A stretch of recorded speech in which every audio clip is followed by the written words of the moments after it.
and actually think about it, does that give people the right guidance? We get asked regularly about physical intervention. What is it? What does it mean? What's your answer when people ask you that question? It's such a broad, generic term, isn't it? Physical intervention, because it could be standing in front of somebody, stopping them from getting past you to either escape, attack somebody else, or do themselves harm. So you might stand there literally in front of them as a barrier, or it could be holding somebody, preventing greater harm. It might be pulling somebody back out of the road. So it's such a broad term.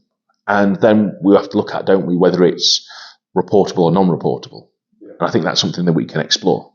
100%. And I guess it's the element of, if we are standing in front of somebody, stopping them from doing what they want to do, is that a physical intervention because we're physically using our own presence to stop them doing something, or is it not a physical intervention because we haven't actually made physical contact with that other person? That's that other element, isn't it, or that question? Yeah, and I think that's the people get really confused about it, because yes, I've physically done something, but I've not touched them. So what do I do? We've restricted them, haven't we? Yes, but we haven't restrained them necessarily. Because I guess when people hear the term, and again, it's connotations, isn't it? The term restraint, they think definitely physical contact. But then again, if we move on to sort of environmental restraint as well, of just holding a door or temporarily locking a door to prevent greater harm, again, we're not having physical contact with the person, but we're again restricting them, aren't we?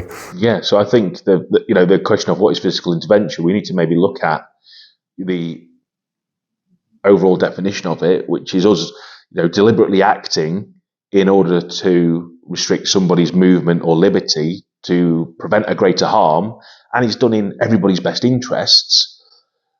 And actually think about it, does that give people the right guidance? Or do we need to look at actually now giving them direct information and instruction of, are we using restrictive practice? Is it the least restrictive practice? Or is it more intrusive? And I guess it's also different environments have different thresholds of what they believe. Like the NHS will often see chemical restraint as a less restrictive option than, let's say, mechanical restraint. And some might even think that we're not allowed to hold a door or temporarily lock a door to prevent greater harm. So it's interesting, the different, I guess, environments that might put one before the other as such. Yeah, definitely.